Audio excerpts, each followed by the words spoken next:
ladies and gentlemen, you are listening to A Perfect Game! Pretty much that. And I have that recorded now, so I was going to use that. Hello everyone, and welcome to episode 4 of The Perfect Game. My name's Jacob and I play Circle. My name's James and I play Trolls. Today we've got round 3 of the Welsh Masters, which sees Mike Davis playing Thyron against Pat Dunford playing Haley2.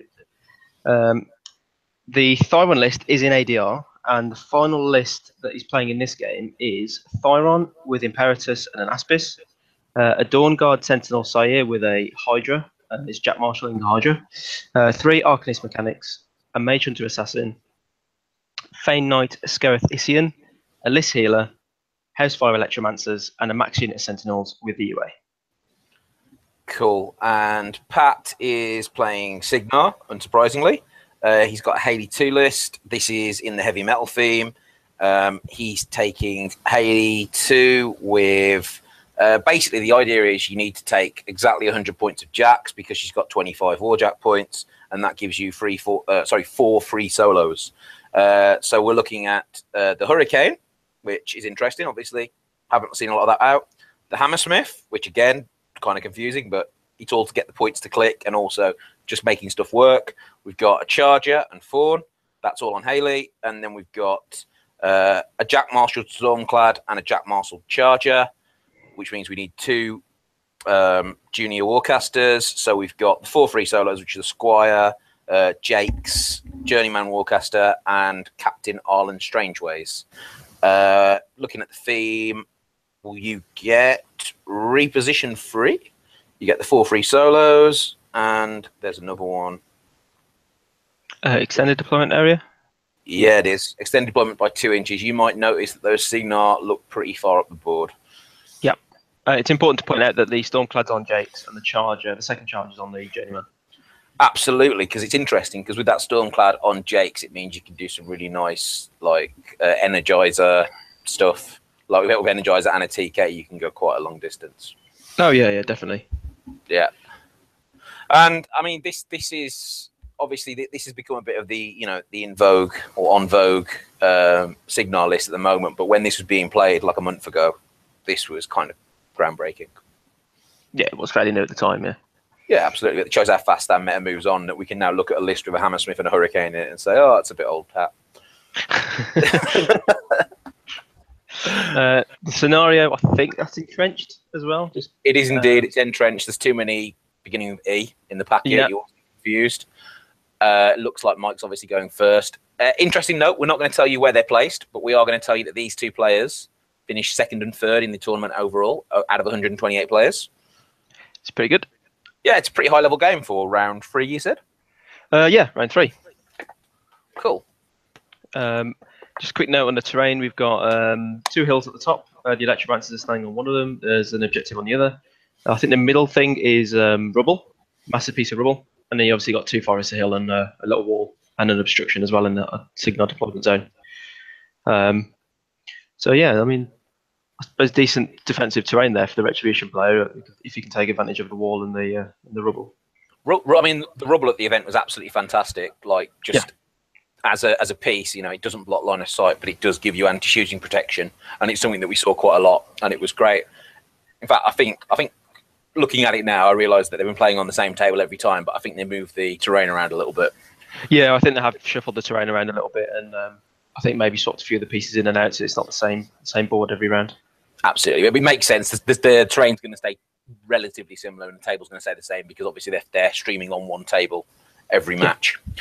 You can see here, what's interesting is Mike has obviously committed very heavily to his own zone. And at the top, on the hill, to maybe contest the other zone in a few turns, it looks like they are Electromancers. Yeah, that's right. Yeah, and the idea is that they're going to threaten the other zone. In the middle, the big Jack, is that Imperatus?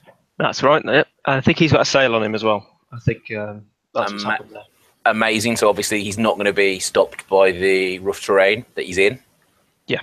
You wouldn't expect such a schoolboy mistake. So, he doesn't do it, and he's done that. But obviously the idea here seems to be, basically definitely score your own zone and, see if we can stop stop you contesting, stop you scoring your zone at some point. Well, interestingly, actually, Thyron is to the left of Imperatus, so he's actually quite far away from his own zone. That's interesting. Yeah, so it's not. He probably won't be able to score on his own zone anytime soon, really. Right, is that I can see the pole from the pole dancing girl behind the gold chest. Is Haley sitting behind that chest there? Yeah, that's right. Yeah, I think she's temporarily accelerated the charger, and the charger's moved around up to the top of that bunker objective. Sorry, and taken out to the Electromancers. And obviously, what we can see there is she's in walking distance to score the zone on turn 2, if nothing contests. And she's also, what I think is really interesting, she's threatening anything that can score. So Pat is definitely playing the I want to start ahead on scenario thing. He's using the fact he's going second to his advantage, and he's saying I'm going to score first defensively. By the same token, by what you just told me, Mike's not playing for scenario. Mike appears to probably making an attrition play. Yeah, quite possibly. I know that Pat was very careful to make sure he stayed out of the threat range of Imperatus this turn. Make sure he didn't give him any side steps or easy charges to get to Haley. Well, that's the thing, isn't it? He comes from downtown. Yeah, exactly. And I think now, actually, the interesting bit here is I think the Hurricane shoots at the Aspis, I think, and then the what's his name, Fane Knight, shield guards it, with the hope that the blast damage catches one of the Sentinels and triggers vengeance. Oh, brilliant. So it doesn't happen, but it would have been nice. Yeah, I mean, the problem is obviously the Sentinel's high armors there's play against you. Yeah, I know. It's a shame, isn't it? I'm not sure. I couldn't remember whether he put one of them not base to base near the Fane Knight just to kind of make it a bit easier, but I can't remember, to be honest. That's pretty clever play. It would have been nice if he did. And then Hammersmith's just moving up behind that tree, so we can't see it. We can even see the clock on this stream. That's pretty good. Yeah. I like it. Right, so Pat moves up. Obviously, you don't expect Pat to walk into anyone else's threat range, so he's basically just sitting back and saying, right, you've now got to contest you've now got to move into your own zone, and you've got to try and contest my zone, and whatever you contest it with, I am going to kill. Yeah. So this is especially the right play because he knows that Thyron can't get in the zone. I mean, I suppose he could run. Yeah, I suppose he could run in there, couldn't he? But I think anywhere he runs, realistically, he's going to be in range of probably the Hurricane's guns at the very least. You know, I mean, he's not going to be safe. No, I know he's difficult to kill, Thyron, because he's 15-16 with blade shield, so he's 17-16. I think it's the shield guards as well. And he does have a lot of shield guards in the list, I suppose. Yeah, it'd be interesting to see what he goes for. But obviously, the problem would be getting TK'd and charged by a hurricane from downtown. Yeah, that's true. I think he was just measuring to see if he had line of sight to the junior at the back with the Hydra. Because the nice thing with the Hydra is the mechanics are just giving it focus every turn, so it obviously gains +1 range and power on his force cannon attack. Yep. And then if he aims with the Jack Marshall, he gets +2 to obviously for the +2 rat for the aim, and then +2 power for the Jack Marshall bonus. So it'll be a power 17 shot. Okay. At range 15, if he aimed. If he walked, obviously it would be a power 15 at range 15 +6, 21. So he's measuring the range now to see if he needs to move or not, or if he can just sit and aim for a turn. It's quite nice. It's quite actually looking at it. It's quite a good Jack to Jack Marshall, really. And he gains righteous vengeance from the Jack Marshall as well. Oh, so that's going to help with aiming because you can get it in the right position. Yeah, that's quite cool. Yeah, I like it. So I suppose we're definitely not We're not thinking that Mike's going to contest this turn. There's no point. What would you do? He'd run an Electromancer in there, and then Pat would kill it and score. So there doesn't really seem a lot of point in that. No. Yeah, it's difficult. I mean, I don't know what else you'd really do, I suppose, against this at the moment. I mean, you're probably expecting Haley to feat next turn. Yeah. So you need to minimise the damage, I suppose, somehow. I mean, one of the things that takes a while to learn on Haley2, you see, really experienced players get to, is that the feat is better the longer you hold it. It is. And so you always look at a turn and you say, how much damage can I do? Do I need to feat at the end of the turn? And I mean, on this, well, when someone runs a bunch of Sentinels at you, you're probably going to consider feating now. But he has to kind of do this, and he's going to lose a lot of Sentinels, even with mini feat. Yeah, exactly.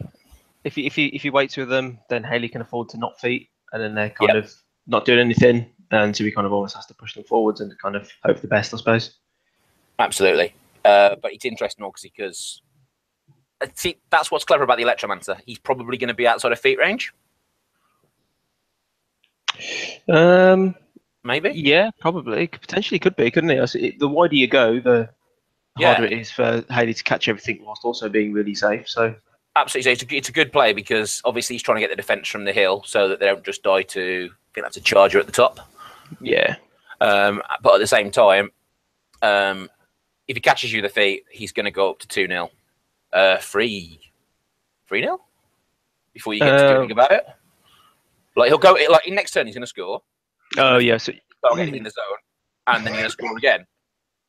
Yeah, like you can see this could rapidly get out of get in trouble because then all he's got to do is score, clear his zone one more time and kill the objective. So see, you can test. I wonder if the do they have reach, the Electromancers? They do. So at least I suppose the charger will either have to be like, well, I suppose you could just walk out, couldn't he? It's only power 10. Yeah. I mean, this is it. Like he needs to get something that can get in the zone. I suppose. Not even walking's going to do it, is it? He's got. There's not even 6. He has moved the Fane Knight over. He's just below that hill, and he's speed 8 with the reposition 3. So you reckon he can walk and reposition into the zone if he doesn't die? Yeah, and he's quite difficult to kill actually, to be honest. At 10 boxes, armor 18. Is he a Dragoon? He is a Dragoon as well. Yep.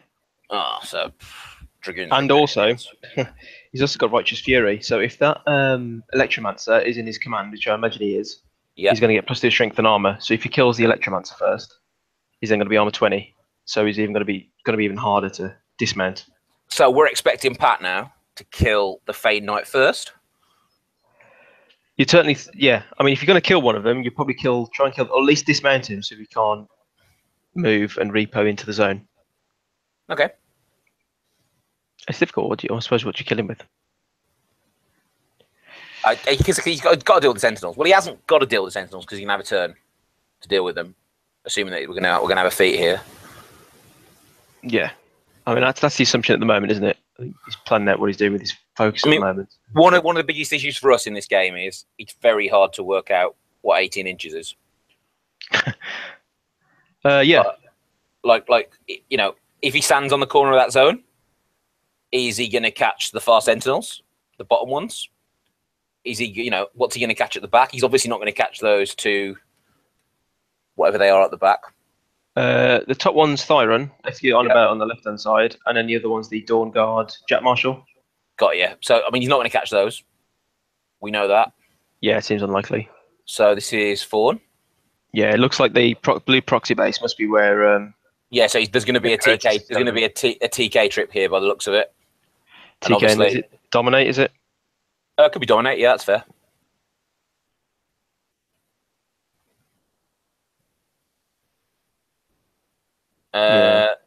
Is it? That looks like 2 inches? I might be wrong actually. No, because it's 6 for the zone. So that, yeah. I think he's going to make him move half his speed. Yeah, he'll have to, wouldn't he, with the... what's this going on here? Oh, I reckon. I'll tell you what he's going to do. You can make a... Attack. One basic attack. Yeah, shoot the gun at the Sentinel Scyir. Or however you pronounce that word. Pretty retribution. Rat 6, power 14 against Def 13, armor 16. Yeah, I mean it's not boosted, so it's not going to be amazing, but it's still, you might as well, especially if you set them on fire. Yeah, exactly. Oh, that's true. Yeah, good point. Yeah, it's probably not bad.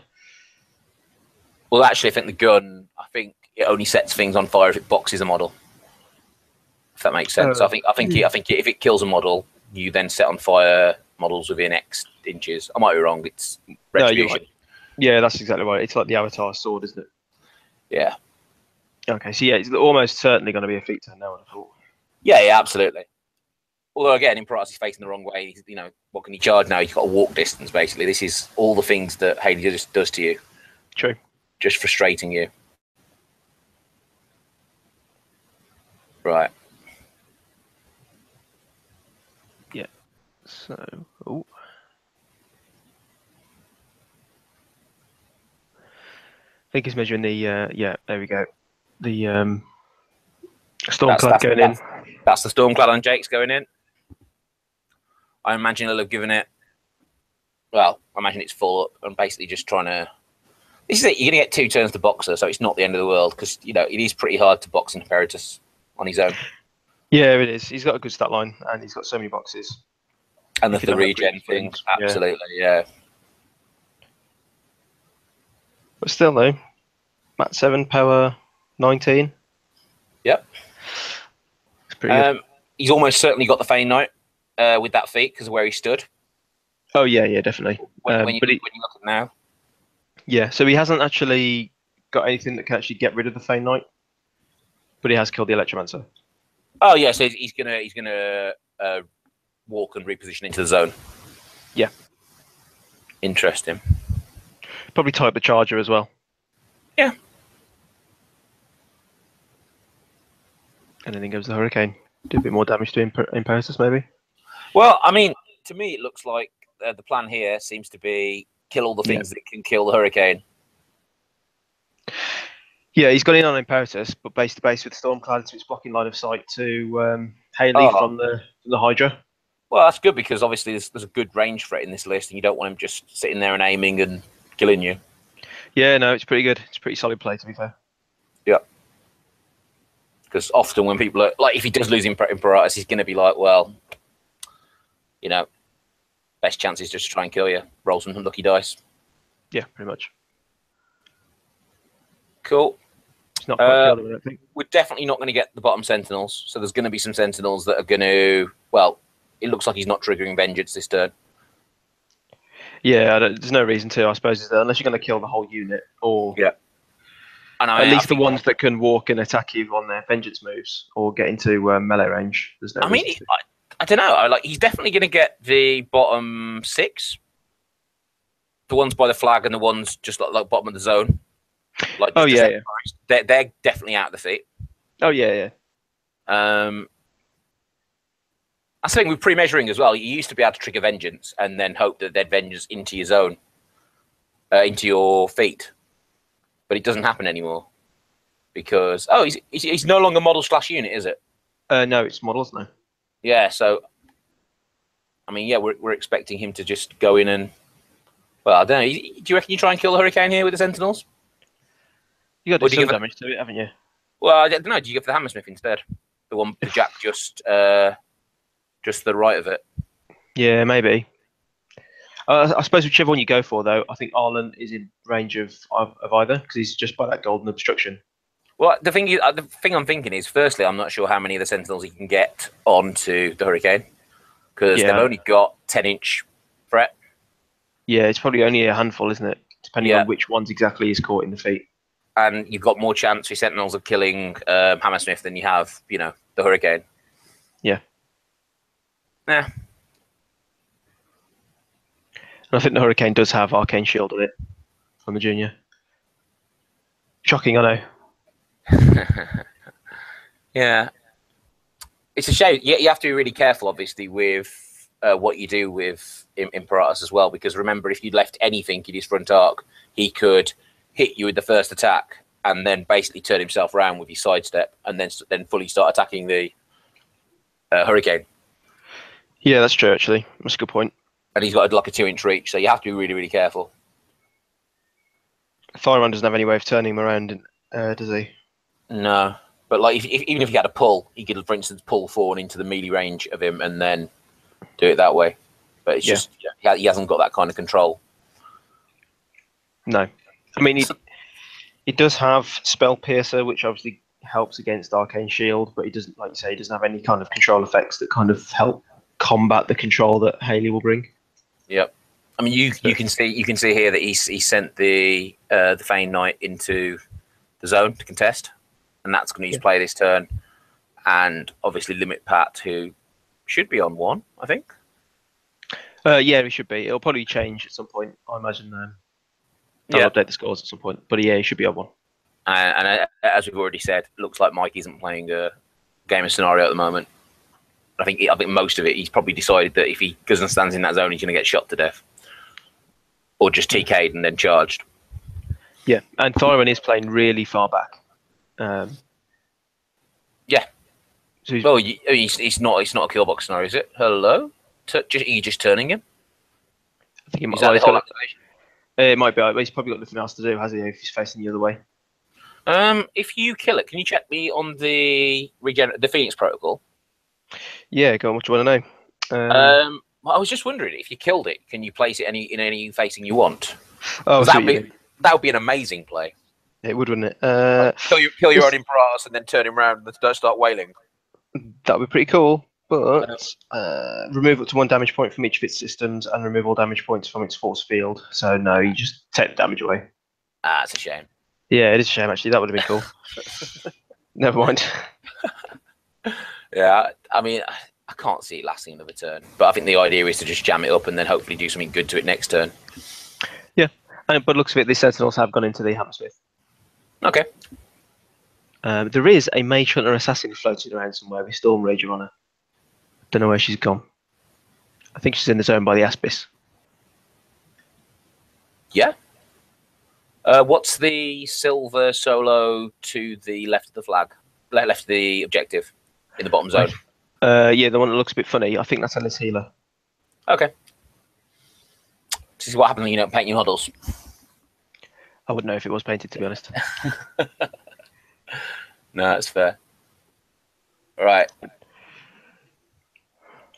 So, I mean, that's it. You send it in on the Hammersmith. He's obviously going to heal it next turn unless he has.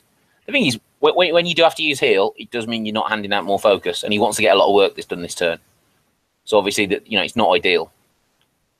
There we go. There's the Mage Hunter Assassin. Yeah, I was going to say he clearly just appeared out of nowhere. Yeah, hiding behind the Welsh logo, I think. But so what are they? They're opponent strength 9 up to 11 with the Storm Ranger. With Weapon Master, Decapitation, and Chain Weapon. Yeah. Decent. He's sitting behind the forest, isn't he? Yeah. So, I mean, you're not taking away the charge when you do that. I think it's interesting. I suppose you could still charge the Hurricane. Yeah, Hurricane. Makes sense. It looks a long way from where we are, but I know it's got like a 4-inch reach on charge, so it probably, and being an elf, it's probably at least speed 6. Yeah, you're right. Well, speed 7. 4 during its activation, so yeah, plenty of. That's a 14-inch charge. Yep. On I think it's Mat 9 as well with Spell Piercer. It is Mat 9.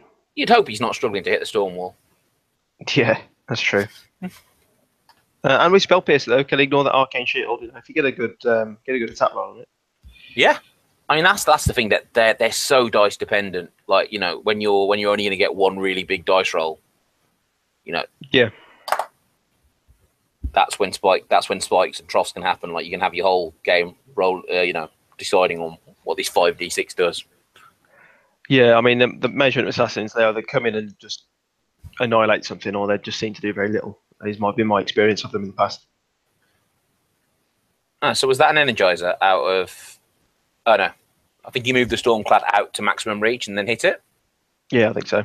Which implies to me that he wanted to make space for the Hurricane to go into that rubble and to get deeper. Yeah. Because that would be the only reason I could see for him moving back. Unless he's trying to block line of sight again to Haley. And he's thinking about his positioning quite a lot. So he's like, I'll move out and then I'm going to move it so that I can go base to base again and get where he wants. It could very well be. Well, I imagine this turn is just a case of trying to basically stop anything that can It's just clearing out those Sentinels mostly, I guess, because then they're the big threat on the board in terms of damage output to his jacks. Well, now Imperatus has gone absolutely, and then literally he's playing a game where he's in a very good place attritionally and scenario-wise, and all he's got to do is play safe against Assassination. Yeah, so the Hammersmith's killed a couple just. Obviously, Imperatus is gone. The Charger presumably is going to kill the one that's engaging it by the looks of it, or... Yep. So it's just trying to do as much as you can. It's one of those matchups as well where actually, you potentially would rather have a Stormwall for the anti-infantry. Yeah, for the covering fire, I suppose it'd be quite good, wouldn't they? Absolutely, it'd be really, really key in this matchup. But obviously, there's matchups, and there's reasons why he's taken the Hurricane instead. Yeah, and he's still got what? He can still put out 4 gunshots with the big guns and the little cannons. Did he just TK the Fane Knight out of? Yeah. Zone. And he's running Haley to safety because, as we said, the only way you can lose this is, an assassination. So why not put yourself where there's nothing in range? I mean, obviously, there's going to be some range. Well, the Fane Knight's in range. Well, I assume he's going to kill the Fane Knight. Well, yeah, maybe. I mean, if he doesn't, he's Mat 8, Power 13, Weapon Master. Yeah. So... I mean, you say Mat 8, that's not 10s on the charge. Well, yeah, he's TK'd though, so at least he won't. He can't charge. No, that's fair. That's fair. At least it's a small blessing when you don't charge Haley2. You're like, yes. Yeah. No set defense for you, Haley. Take that. So, are we expecting him to? I understand why he moved the Stormclad now. He's basically trying to block it so that he can't get into contest on his turn. Yeah, he's just got the Fane Knight, hasn't he, to contest? Well, I assume he's going to try and kill the Fane Knight because we haven't done anything with Hurricane or Thorn. With Hurricane, yeah. And I would expect. That he's look at the facing. He's definitely going to shoot the Fane Knight here. Yeah. So if he dismounts the Fane Knight, I mean, to be fair, he's got a lot of boxes to kind of. It's a powerful gun though on the Hurricane. Yeah, it is actually. Yeah, it's what, power 16 is it with momentum effectively? Yeah, like I could see him dismounting it with the main cannon and then finishing it off with the small wind-up guns. I don't think he's done any. He's still on his horse by the looks of it. I imagine he's doing both big guns first. And then maybe he'll do the smaller ones. He is knocked down though, so that is kind of nice. If he doesn't kill him, at least then he can't walk around and attack Haley. Yeah. He can only just contest the zone. Do you think Haley might have thrown a time bomb at him? He doesn't look far enough away for that to be a problem, though. He could still walk into the zone, right? Yeah, it probably wouldn't have been necessary, to be honest. Just the TK out and then camp. He's obviously put some focus onto the Hurricane, so yeah, I can see that. TK is all you need. And he's using the. We're still on the Hurricane, I assume, and he's just killing Sentinels with them. Yeah, he's done quite a good job on killing those Sentinels, actually. Yep. All that Stormlancers as well. Yeah, well, hardest hitting Kevin in the game now. Are they still harder than Vengers when they've triggered battle driven? Yeah, I'd be interested to see that comparison. Yeah, I don't know. I think someone's done it somewhere on the Signal forums, but okay, so he hasn't killed it. I'm quite surprised that the Fane Knight lives. Yeah, but he's on 2-0, so he just accept. I think the idea is he doesn't want to lose anything to a lot of good dice on the Sentinels, and he'd rather just knock him down and get back the zone and kill him next turn. Yeah, it's difficult now for Mike to contest this zone with anything other than the Fane Knight. He's going to have this turn to contest, and then what else is going to get over there? I suppose is the issue. I mean, this is it. Like, you get to 3, you'll get to 4 in your own turn, and then you get to 5. Like, he's playing the long game. He's not overextending. He's just saying, I want to take care of all the things that can kill the Hurricane, and then I know you won't be able to contest. Yeah. And like, it's super safe as well where he is. I mean, like, there's even an objective in the way. Like, Yeah, and also he's that massive piece of rough terrain in the middle of the board. yeah. Now that the assailed Imperatus is gone, it's a massive boon for the Haley player because it's just so difficult to get into anything really, I suppose. I do wonder, like not committing to your own zone, and so obviously, does it not? Yeah. Does it? Because it feels like Pat hasn't had to commit in any way to. I mean, he still hasn't put a model in. He hasn't bothered putting a model in Mike's zone at all. Yeah, that's the thing. I mean, if you can force a list like this to have to contest, they have to contest with something valuable. Like even like a light warjack is quite a valuable piece. So maybe it makes the game a bit more difficult. But then, like we were talking about earlier, it does leave him more open to potential assassination. Yeah, that's fair. And I mean, maybe it's the risk you need to take. He's nearly killed the Hurricane. I mean, you can see that there's a full side gone, and he looks like he's about halfway through the second side. Well, I imagine he's cast Spell Piercer as well, so if he did have Arcane Shield, he doesn't anymore, effectively. Yep. And I think the Mage Hunter's gone in and not done that a fat lot, which is a shame. I mean, do we know when he's featured? Because it's sidestep, isn't it? Yeah. I don't think he has. It doesn't seem hugely useful in this matchup, to be completely honest, unless you get like a janky assassination. Yeah, exactly. And the funny thing is that the key piece that you might want it on is Imperatus, and he's already got it. Yeah. I mean, I suppose it's good on the warjacks that can make multiple attacks because you can sidestep, getting into a nice position, like the Aspis maybe or the Hydra. But everyone else can't really. I suppose they get the additional die attack rolls, but it's not really that massive. That's fair. So he's running the. Is this running the Aspis into the zone? I think he might be trying to. He might have. I don't know. It could be a charge, and it could be a sidestepping Aspis getting into the zone. Is what it could be. Not just that. I remember he's got beat back as well. Yeah, good point. Got to be careful with the dodge on Thorn, though. I suppose. I mean, I don't think you care, do you? It depends. I mean, he might dodge and block your way into the zone, or he hasn't got another option, has he? He hasn't got another option after that. That's fair. There we go. I think. So why? Have we got any reasoning on why he can't just stand up the Fane Knight and walk it into the zone? No, I think he can do. I think he might just be. He's got to get something else over there, I suppose, hasn't he? Or at some point he does at the very least. Yeah. He might as well do it now, I guess. I suppose. At least go in and do some damage. Oh, he's trying to get the Hammersmith dead now. By the looks of it, with the Hydra. Yeah. Does the Hydra get the extra? I assume he only gets the extra damage on the gun. Yeah, it does. It's got 2 pound, strength 15 fists, but. No, that's interesting. So now I think what's happened here, I think I remember watching this. I think the Aspis missed, dodged, Thorn then dodged into the place you see him now.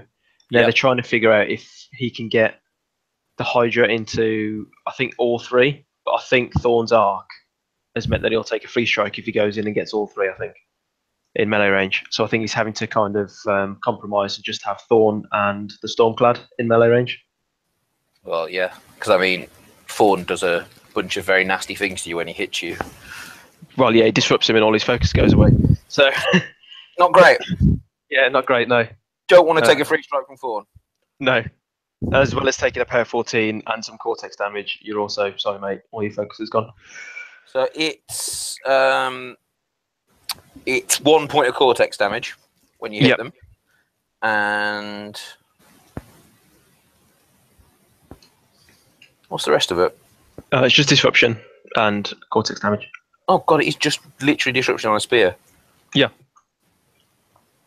You know, even if it wasn't just the best arc node in the game, just having a jack with that ability, like, it's pretty good. Yeah. What they're playing at? Yeah, I know. So I think he's damaging the. I think that's the Stormclad. I think. Okay. What? So is he basically saying that he can't go in on? Is he not charging the Hurricane? Is he killing the Storm? No, that's what I mean. He couldn't get the Couldn't get Hurricane in on melee range without taking the free strike from Thorn. Jesus. So that dodge from when the Aspis missed Was huge. Yeah, massive. But he has got rid of the Stormclad. Yeah. And it looks like he's setting the Scyir up. Yep. And then in walks the Fane Knight, contests his turn. And not only that, goes into melee with Haley and says, "Deal with me." Yeah. It's not a terrible turn. Can you imagine what it would have been like if you'd have had Imperatus, but such is Haley's feat. Yeah. Especially with Dominate, it's so difficult to keep him safe. No, absolutely.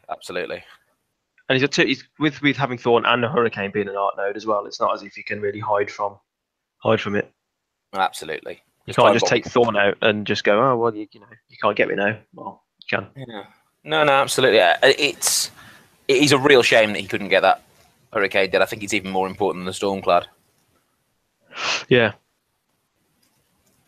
I mean, just especially it looked like he'd taken a lot of damage as well, like you were saying earlier. So if he'd have got the attacks onto it, it probably would have gone. Or if it hadn't have gone, that Dawnguard Scyir could have probably finished it off maybe. And I'm surprised he didn't send in the. Mage Hunter Assassin. Oh, he did. It just didn't do a lot of damage. Oh, because I was looking at it going, he's definitely charged as Hammersmith, but then I realised he's got a 4-inch melee. Yeah. But again, he's making I know there's the risk of death and all, but I really do feel that he should have been putting more pressure on his own, like trying to get his caster into his own zone. Yeah, I agree. You take the risk of assassination, but then you're potentially forcing Pat to put something into the zone that he doesn't want to, or going for an assassination, which in fairness might not work because Thyron is fairly hardy. Yeah. I mean, what's the plan here? Is the plan to hope that somehow Hurricane doesn't kill the Hydra? Yeah, by the looks of it, I think the plan would probably just to try and power through, I guess. Yeah. I mean, if he'd have managed to kill the Hurricane, maybe he would have been able to. Yeah. I mean, I'm looking on there. It looks like the Fane's already gone. Yeah, I think so. So, again, the plan is to get free this turn, and I mean, yeah, hope you can't contest, or even you can contest. If you kill the objective and then just clear it again, you win. Yeah, I mean, at this point, you can, I suppose, just kind of methodically just kind of take out pieces that can contest, and then keep Haley safe, block line of sight, make it very difficult for Thyron to put anything into the zone, and at this point, he's running out of models to do that.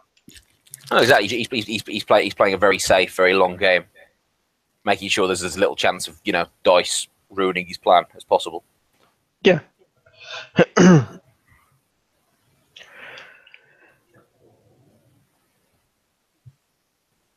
There you go. There's Strange Ways healing up the Hurricane.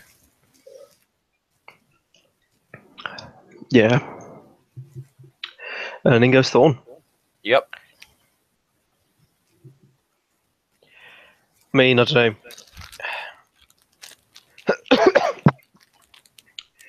I mean, I suppose if you'd have managed to do a bit more work with that, I suppose Thyron can do a bit more himself. I mean, it's probably a different game if he kills the Hurricane. Like, I know it might not have been likely, but let's say if they manage to just, they spike some dice and he kills the Hurricane. How are you going to deal with a Hydra? Well, I suppose you got the Hammersmith still. But suddenly you're staring down a Hydra. I don't think the Hammersmith could get to the Hydra because it was jammed. Yeah. Suddenly it gets interesting. Yeah, exactly. And it's a bit more difficult for Haley to...